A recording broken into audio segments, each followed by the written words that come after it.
Hello, everyone. Welcome to this very special episode of the Two Fish at the Table Poker Podcast. I'm one of your hosts, East Coast Sam. And I'm your other host, Legend of Ben on Poker Stars. And I want to take you back to July 3rd, 2018, day 1B of the 2018 main event, 3:36 p.m. Eastern Standard Time.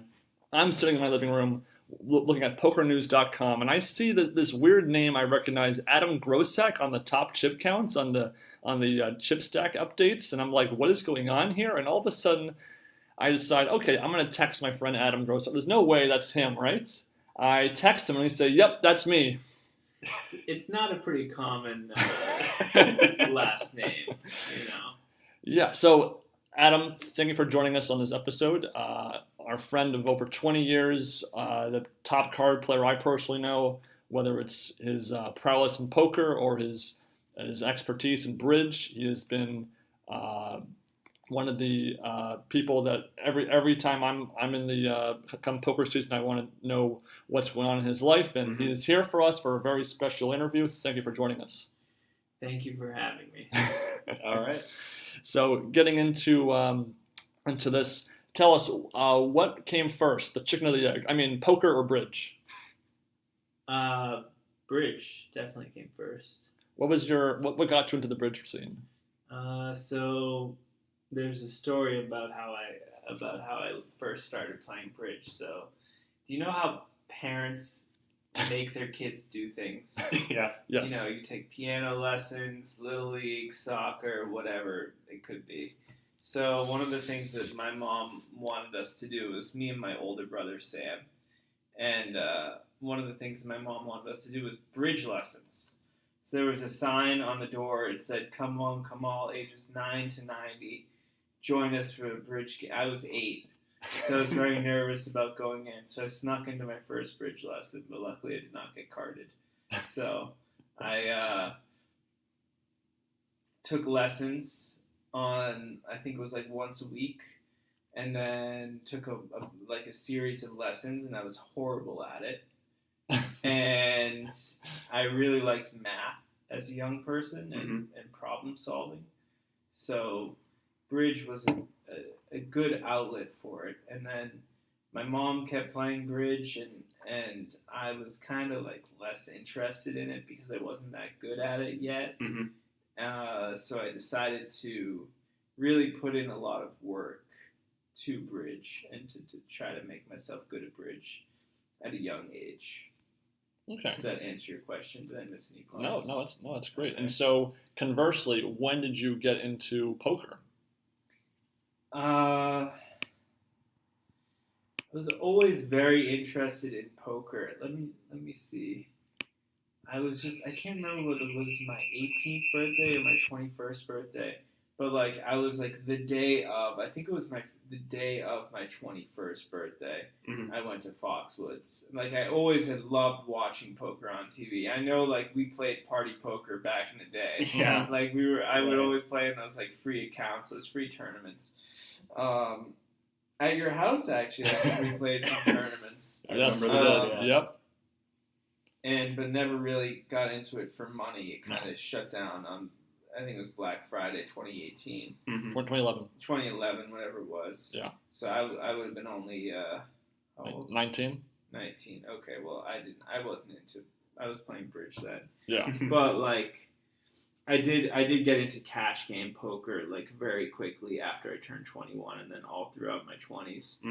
I would play. I started off at Foxwoods, and not really playing tournaments, just like cash, just for fun. That was fun. And then I went to Twin River a lot, I would say, and played cash there, and pretty quickly moved from like 1-2 to 2-5, and then to like 5-10, which was the highest that they had. And then that's like, it's funny, the states in New England are kind of capped at $1,000 buy-ins for the cash games, even though if you go to some place like Vegas and you play in a 5-10 game, you know, buying in for $1,000 would be probably pretty small. It would be probably even a mid buy. But here it's a max buy, so it's just the state regulations are a little bit different. It just goes along with the laws in terms of, you know, it's lucky that a lot of these places even get a license. They have to do a workaround with their charity donations in order to even get it. So played at Twin River for a while, and then when the Encore opened up, I forget when that was, but that was an unbelievable poker room. Mm-hmm. They had like 90 tables, I would say, upstairs in the Encore, like, and the whole Boston poker and New England poker scene shifted to the Encore. Mm-hmm. And they ran tournaments, they ran all sorts of cash games, they had a private room for like big stakes games. So that was kind of the mecca and like a great place to play, very convenient. Then during COVID, the Encore poker room basically shut down. Okay. And the only places that were kind of open during COVID were these places, these little card rooms in New Hampshire. Okay, one of them is called Chasers, and that's in Salem. The other one is called the Boston Billiards Club, and that's in Nashua. So I found these places. There's an app called Poker Atlas, so you can find all the local. Yeah, I'm sure you guys know. Yeah. But I found these two places, and I mean it's great games. I love playing Omaha these days, like PLO. And they both have Omaha games. I would say that Chasers has like very consistent Omaha action. It's 2-2. It's not and like max 1,000 again, just because of the state laws. But when I was playing the Encore, I was definitely playing in 5-5 Omaha games, like 2K buy-ins, and I even dabbled into some of the borderline nosebleed, no limit games. Oh, yeah. I played on some of the Friday nights. I tested the waters a little bit at 10-20.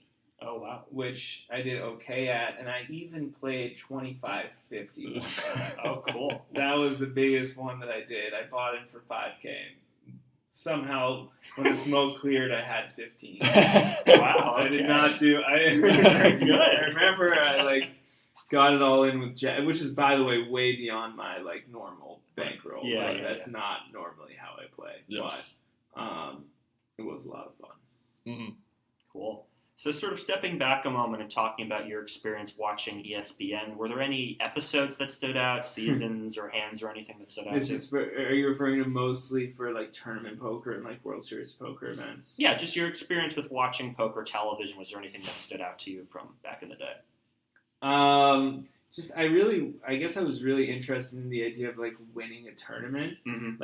Obviously being a main event champion or something like that is just an amazing thing. And from playing tournament bridge, this idea of winning a tournament is very, see, in bridge, everything's totally different, right? Because there are no cash prizes from a bridge tournament, which for most people, when they hear that, they're like, wait, what? Why do you play? How do you, because I play bridge professionally, so I have to make money somehow. Right. But in bridge, the way that it works is you have sponsors, and they can be your partner, or they can be your teammate, and someone, it's an individual who's hiring you to be their partner in the tournament. So the more well you do, the more tournaments that you win, then that's going to be clients are going to see that. Sponsors, clients, I use the term interchangeably, they're going to see it, and it's a small world, and you'll get hired for subsequent events and things like that.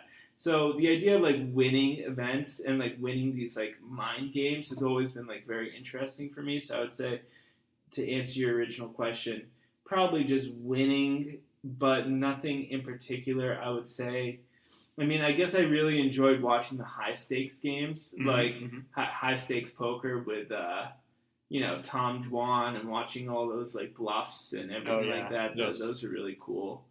I remember watching, but even I always used to watch Game Show Network. They had when it was on. I always used to watch it there. Yeah. So it sounds like bridge with poker kind of scratched an itch that bridge didn't quite scratch, even if you're both a big community of cards. The games complement each other quite well in various ways. Bridge is a trick-taking card game where you have a partner, and you sort of have your known cards. You deal out a whole deck, so you have your 13 cards, and Mm-hmm. partner's got their 13 cards, and then you have these unknowns, and you have to kind of guess where the cards lie between the opponents, and if they lie a certain way, you have to play it in a certain order, and if they lie the other way, they have to play it another order.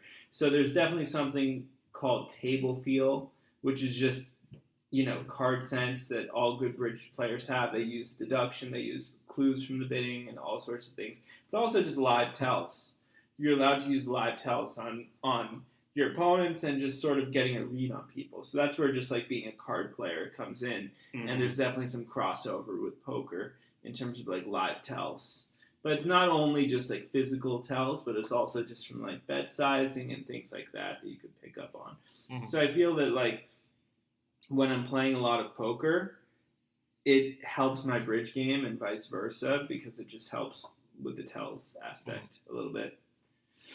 I mean, for those that don't know, so one of me and Sam's first sort of introduction to the bridge world was this documentary that we ended up watching one holiday season called Double Dummy, where it's a movie about sort of the under 18, like a global players under 18 global bridge championship, and that was kind of our first real peek into the bridge world that you are so ingrained in. You got it. Yeah. So, I mean, I didn't take a plane until I was 18 years old. Mm-hmm. Okay, so that was just like because my mom hates planes and she hates flying and she had a bad experience, whatever. Mm-hmm. So I took no planes until I was 18 years old. Once I turned 18, it's been like, can I say balls to the wall? Yes. Okay. It's been like balls to the wall, like flying everywhere, doing a whole bunch of traveling. And I think that was when I was in 2012 in the Junior World Championship in China, which was right outside of Shanghai. They had a film crew come to just observe the USA teams in the Junior World Championships there. Mm-hmm. And I was on the youngsters team, which was under 21. I think I was 20 at the time. Mm-hmm. But that was really cool because we made a run at it. We definitely made a very good run at it. So that was a lot of fun. Mm-hmm. Is there a main event equivalent in bridge?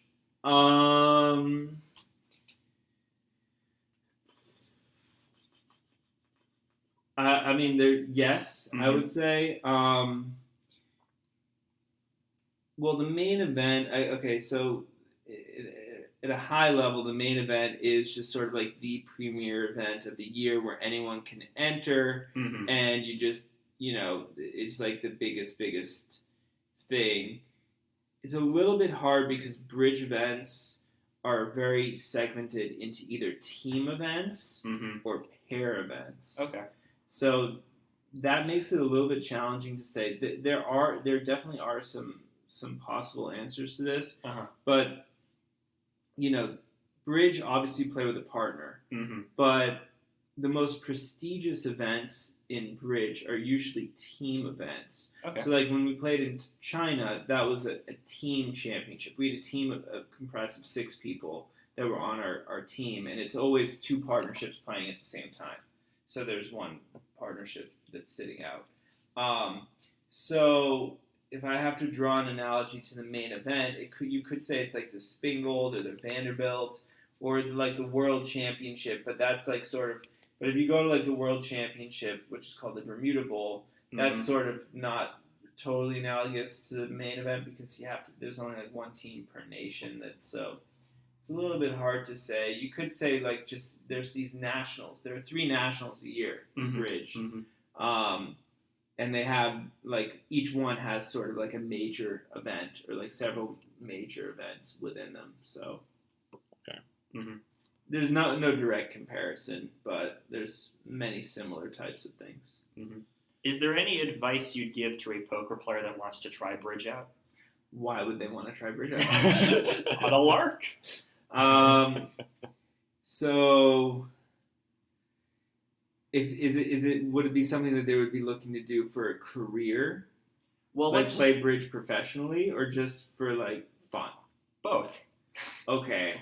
So becoming a professional bridge player is probably not a good idea. And I say that because, in order to make money with bridge, you need to find a client or several clients that will keep hiring you to, you can mentor these clients, you can play with them in tournaments, they can potentially sponsor teams. And there aren't a lot of clients right now. Many clients just died in the last 10 years. And there's a lot of bridge pros that don't have work. So the market in the last decade has really kind of shifted. For sure. Due to the demographics of it. It's a great game, and I would recommend it to anyone who just wants to play and have fun and just learn a great game. But I probably wouldn't recommend that a poker player would get into bridge for career choice. Is there any overlap there as far as players you know of in either scene that do dabble in the other game? Yes, there's definitely some. Most of them aren't really super active in both. So I can give you a few examples, just bridge players that have had poker careers. A guy named Antonio Palma, he's from Portugal. He was a very good poker player. Just doesn't play that much anymore. A guy named John Kraniak, who's definitely won some stuff. He's a professional, high-level professional bridge player who's played poker a lot. Mitch Towner, he won 2 years ago. He won a 1.3 million from a monster stack event. Oh, cool. Okay. He's a professor and young guy. He was on one of our junior teams, and he doesn't play bridge.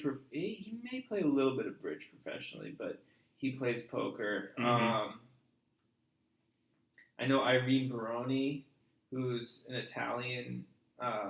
She used to be a professional poker player, and now she plays bridge professionally.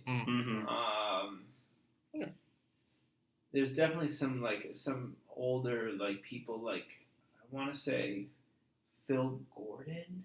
Yeah. Okay. Used to play bridge. I mean, there's definitely a number of them. No. So that answers the question for sure. Yeah, absolutely. Yeah. So I guess let's fast forward now to the summer of 2018. What inspired you to play in that particular main event that summer? Summer of 2018. Was it just kind of a spur of the moment? Hey, let's give it a shot. Was it was there a bridge happening at the same time also, or was there just kind of the plan of that entire year beforehand, or? Now that was my second main event, or was that my first? It was your first. That main was event. my first main event. Yeah. I think a very strong influence on me, I would say, has definitely been my dad. Really wanted me to. Was very, very interested in my doing well in poker, and he loves to tell all of his friends, "Oh, my son's a professional poker player and bridge," but really, I'm a professional bridge player who's a poker hobbyist. Basically. I would love to be a professional poker player, but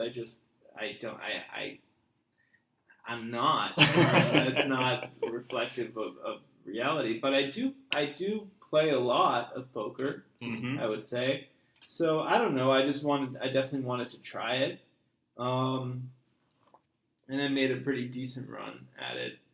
It's very annoying. I've played twice, and I've made the third day twice. I know. Never cashed. It's very annoying. We'll cover this first try because unlike the second try, this was entirely me learning from you via texts and messages how you were doing. So that very first level, I remember seeing that Poker News update saying Grossack triumphs in vote situation. I had pocket tens. I don't have that much tournament poker experience. I played a turbo tournament just for fun, on Tuesday nights in a local game. Mhm. And I've played like a few tournaments. I'm at Fox. I mean, now I've played more like when I've been in Vegas randomly, just like play some random tournaments. But Mhm. I'm definitely more of a cash game player, I would say. Yeah. Mhm. But I mean, I don't know. I definitely do. The idea of winning a tournament is definitely very appealing. Mm-hmm. And is there any particular reason why you favor cash games over tournaments? You can play a little looser. Mm-hmm. I feel like you can take more shots in a lot more opportunities. Mm-hmm. Just in tournament style, it's just like a lot more like folding and like Sure, yeah. more boring. Unless you got a great sideline coach supporting Also, you. like I know, but like also I like to play Omaha these days, and like Sure, I like to yeah. play mixed games. You know, there aren't really Omaha's. You know, I know they have a lot of like Omaha tournaments now, like they Yeah, have, absolutely. but like it's really more of a cash game. Sure, I okay. would say. No, so I can't. I have to talk about 2018 because that Yeah. main event I don't know. Right. I know much less about. So that in that first level you win a huge pot. You have 77,000 on level 1, feeling good, and you do chip up on day 1. You have 86,200 at the end of day 1. I think I was over 100K at one point actually, Mhm. and I got into a situation where I had a flush draw against somebody who was just. I'm just some memories are coming back. All the pain is coming back to you. No. It's just funny. It is funny. I had some people. Ula was there. Wow, I had definitely some support. I had a support system there too. Cool. Which was pretty cool. Mm-hmm. But yeah, I lost some chips in like a flush draw situation day 1. It's exhausting. I mean, I also play chess. I've played in like some chess tournaments, and like I play in bridge tournaments, and so I'm used to like sitting for long periods of time and like playing these mind games. But like 10 hours of sitting and playing poker, it is not as easy as you think it would be. And I play like bridge. I play in bridge tournaments, and I'm kind of used to it, but it's like so exhausting by the end of the day. To focus that much on something that you don't, on like something that's not your like main activity. It's really tough. It's really tough. Did you feel like you were at all nervous your very first main event that year? I was definitely nervous. Yeah, and I remember day 2 was just such a grind. It was just like folding and bleeding, and I did get the sense that like some of these players were definitely better than me, so it was really tough. Yeah. Did you have at your your day 2 table draw? Did have the infamous Nikolai Losev, who we know from the 08 main event from his antics? Then did you? Was there any one particular player or anybody you recognized while you were playing during your time in those first couple of days that year? Not really. Bunch of strangers. Yep.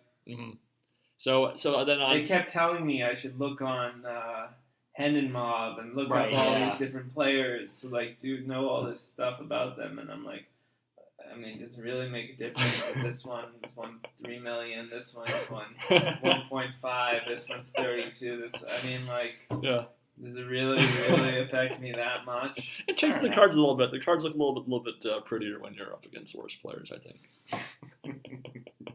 So day 2 comes and goes. It's a grind for you. I think you told me one time you were all in with one card to come, and you hit the river to double up at one point. Maybe like an ace king or something. Yeah.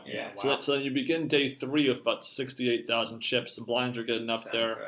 Right. So you got about 20 something big blinds on day 3. I remember that hand I busted out on. So we've talked about it a lot before, but remind us all here. What was that hand like? I think I had ace 10, and I raised. I don't remember what position I was in. I raised from a sort of button or cut off or something like that. Yeah. And I think one of the blinds came along, Mm-hmm. and the flop came It was ace 8-7. ace 8-7. I knew it was ace high with 2 low cards. Yeah. Mm-hmm. Flop came ace 8-7, and he checked, and I bet, and he min raised me. I think I maybe bet 9,000, and he made it 18, something like that. Right. So, and I think I had a backdoor flush. Yes. Maybe. Mm-hmm. So it's just a very, very, very funny spot. Very funny spot. Right.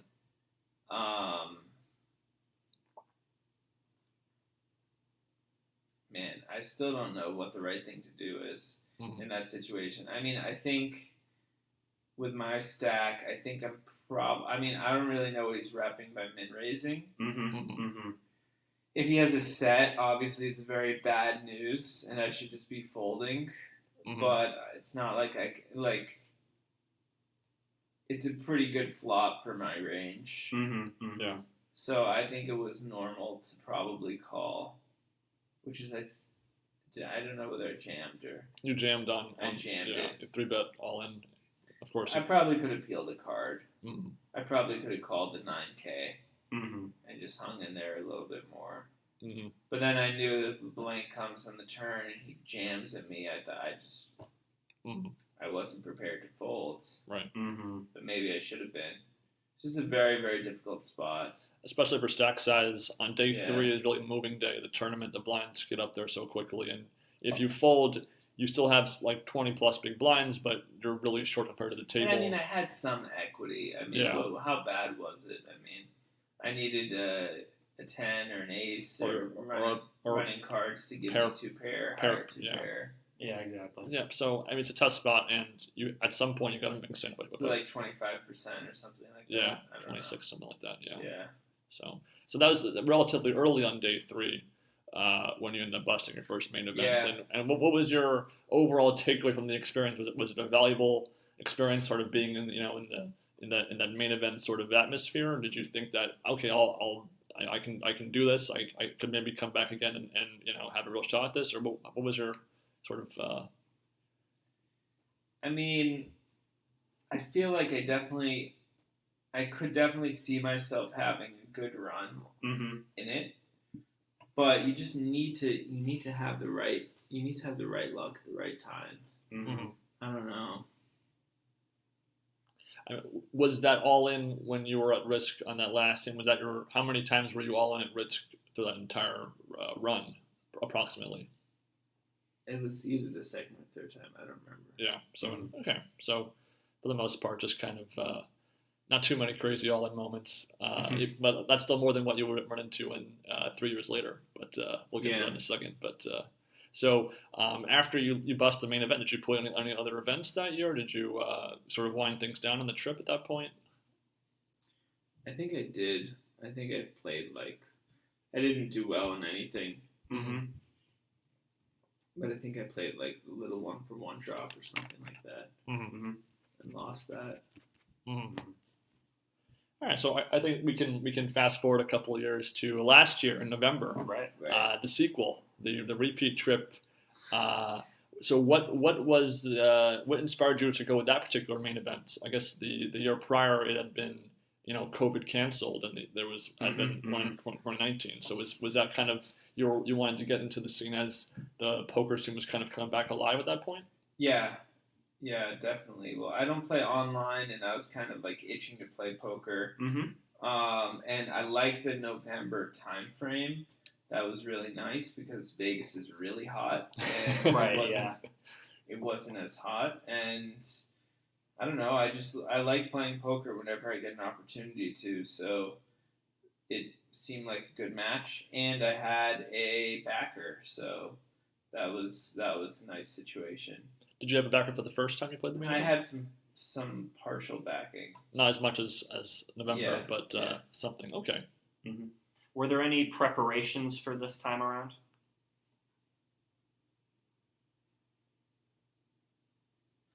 Not really.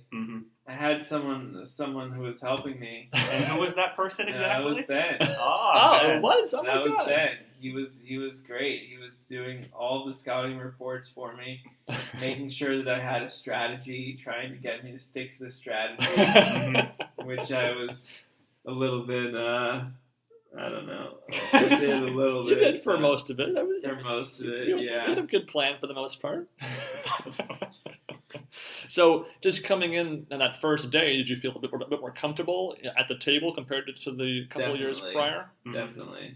Was there anything feel different? Just playing with, like, for instance, that main event had the big blind ante rule instead of the regular ante rule. Are you a fan of that big blind ante rule? Does it not really matter for how you play? It doesn't really make a big difference from my vantage point. Mm-hmm. I mean, it speeds the game up a little bit, which I guess is good. Mm-hmm. But that's about it. Yeah. As far as kind of what went right and what went wrong overall of your play, do you feel like you had, evolved your play compared to 2018? You were playing better, or was it just kind of, it didn't really matter given the cards you had, the table draw you had? I feel like I could have played better towards the beginning of day 2. So day 2. Oh man, that's the best day though of all these days we're talking about. Yeah. I mean, day 1 I was just kind of moseying along. I don't remember did I have above average chip stack. I remember for the first 4/5 of the day you were hovering around starting stack a little bit below, and then you ended that day actually at 64,200. So you were slightly up. I got a little bit, and then the early part of day 2.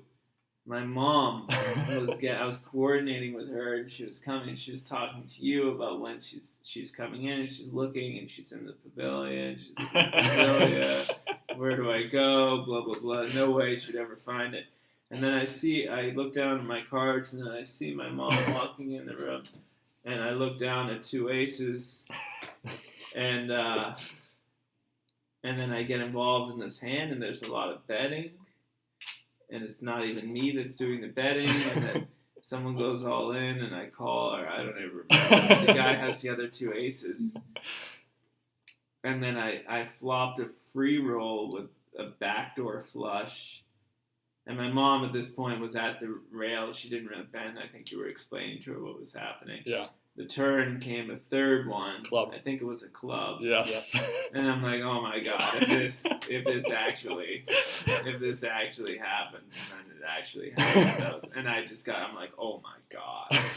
I got it on camera, on film, your face when that last club hits, and it was a great shot. Shit. The whole table was in shock. Oh my god, that was brutal. But then very shortly after that table broke. Yes. And I had what was it? How much? Like 130 or something like that. 130. Something like that. I had. I think you had like 60, and then you got some double plus extra from the other action, and then you got moved to the 30, and then I moved to another table, and then I don't remember whether I got it up to close to 200 at that point. You told me you got like ace 2 more times after that, and you're I got some big hands, and then I remember I played against a guy, he's German or Austrian and older, right before the break where I had pocket 10s, and it was a strong table. It had Ben Yu. Oh yeah, yeah. Wow, yeah. Yeah, I know who that is. Yeah. I have no idea about this story. I think it was Ben Yu. I hope I'm not confusing one. Well, Ben is, if you're saying Ben to me, Ben Yu. I think it was Ben Yu. Mm-hmm. But anyway, there's this guy that actually ended up making a run, and I had pocket 10s in the hand. The flop came 9 high, and he checked it to me, and I bet it, and he check raised me. And I was thinking forever. Mm-hmm. And I finally folded it, but he had ace 9. I had a beat. Oh wow. Oh, man, darn. That was so brutal. Yeah. That was I wish I could get that hand back. I wish I could have just. Mm-hmm. I should have known. I was ahead there. No, he still has 5 outs twice. Yeah, exactly. It's not, and there's a lot of scary cards that can come on the turn. Yeah. So you have to be prepared to call at least another big bet, even if you call that. So It's harder when you get more chips. Yeah, of course. I think next time I'll and when you get more chips and you have more options, it gets to be very, very difficult. So Because at that point, you must have had a good 150, 200 big blinds, basically, with the blinds as small as they were. maybe, yeah. So I know, I understand. So, Mhm. so day two, you kind of hit this huge peak of 200,000, and then I remember you told me that you basically folded the last 4 orbits at your third table. There's nothing I could do. Didn't get a single hand. Yeah. Mhm.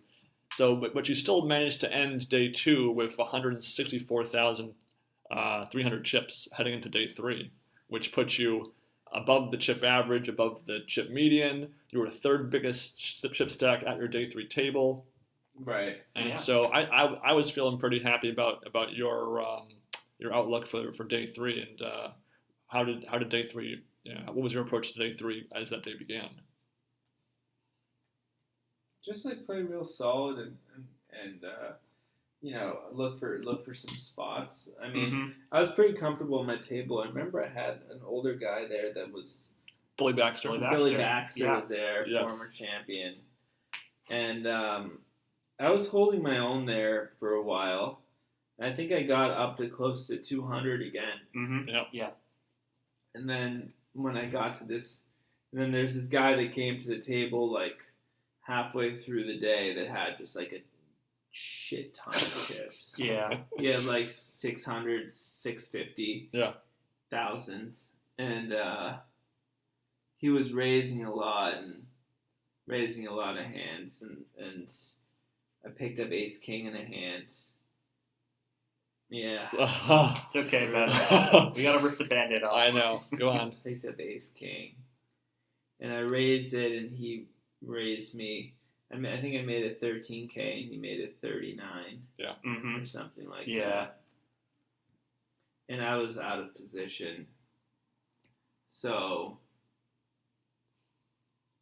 I mean, that was a very tough spot for me. Yeah. Mhm. I don't really know. I know a lot of people say, I'm not folding that hand.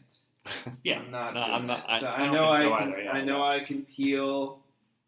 I know I can just call and see a flop and just play it like a total wimp Mhm. and just check it over and check fold if I don't hit an ace or a king on the flop. Mm. And it may have been the right thing to do in the main event.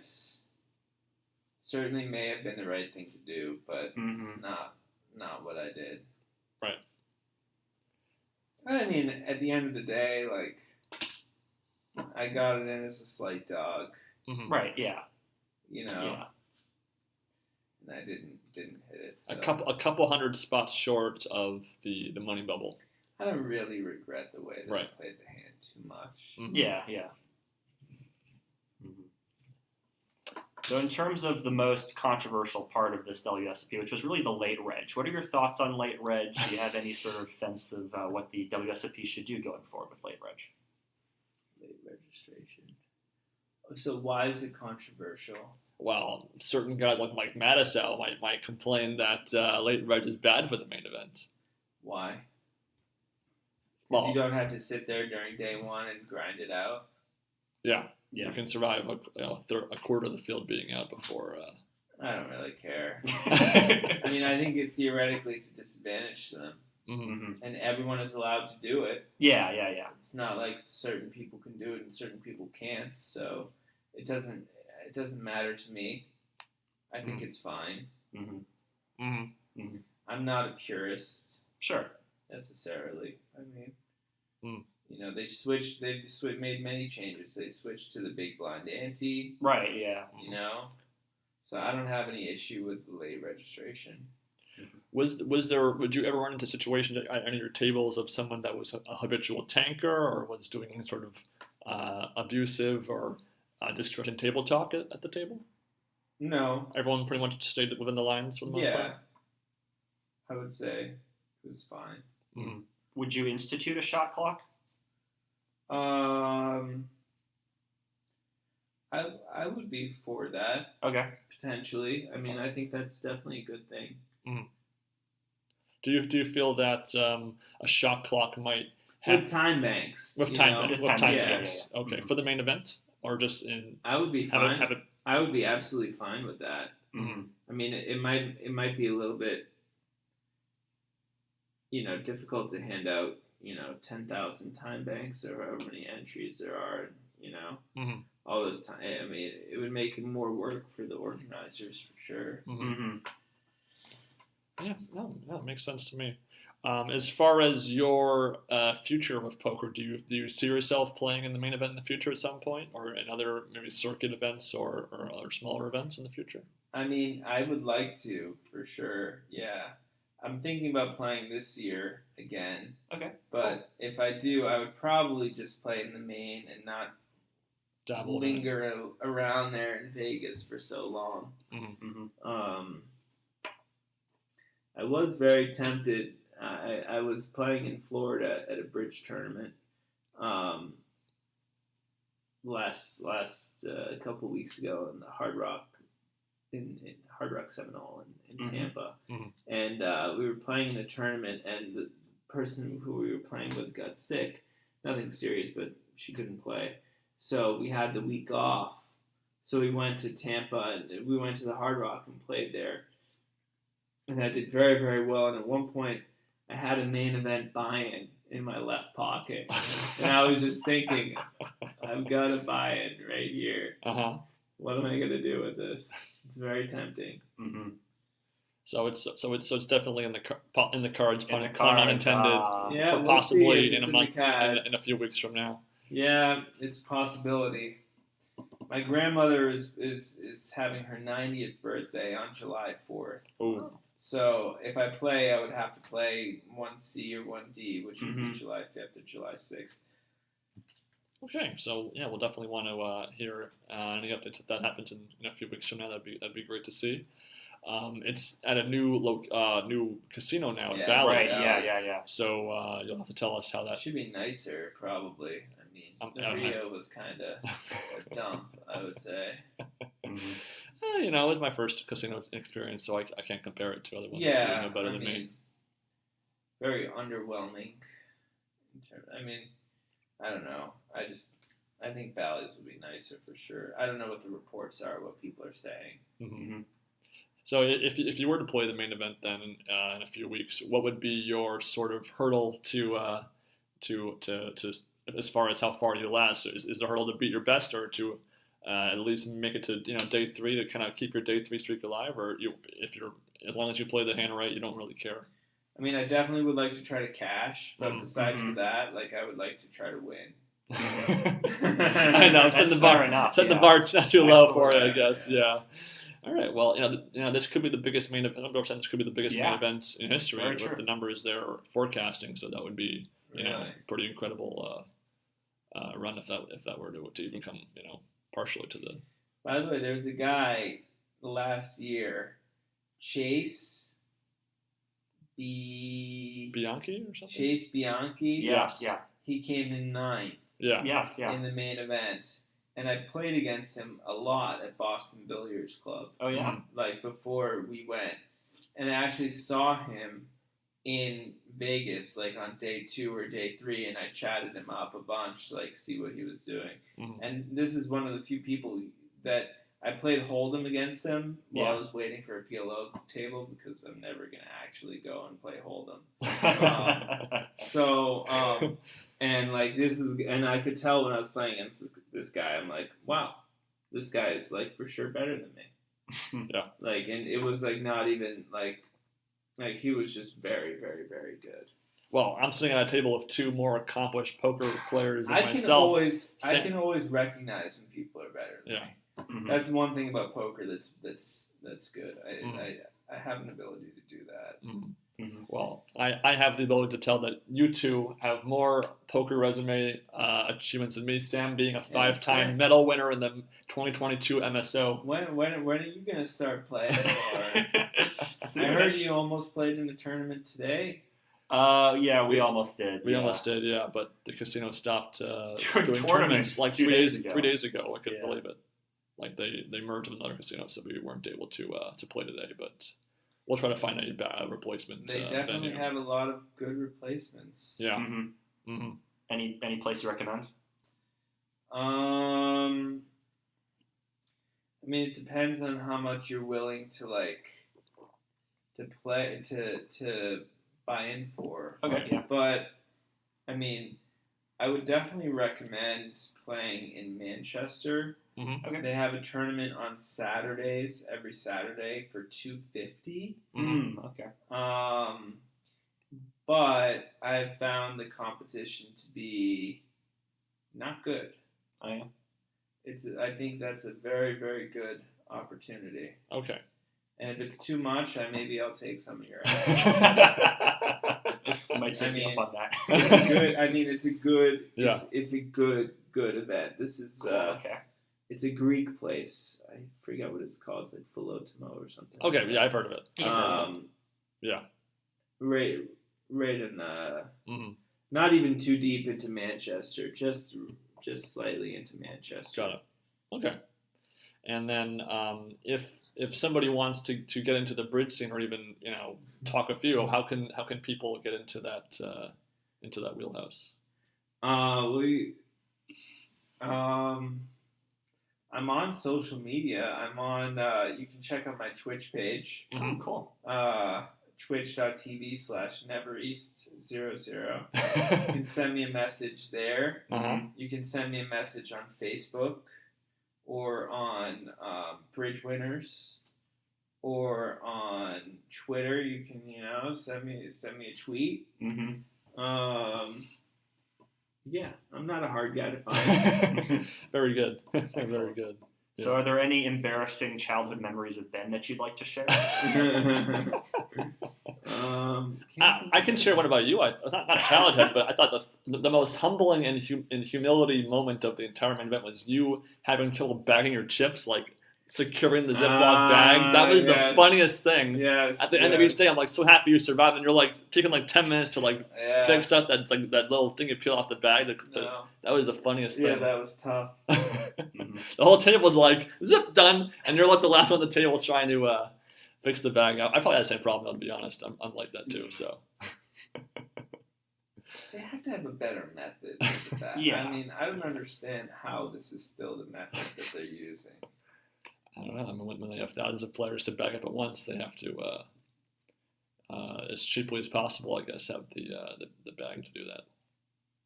I don't know. I don't know either.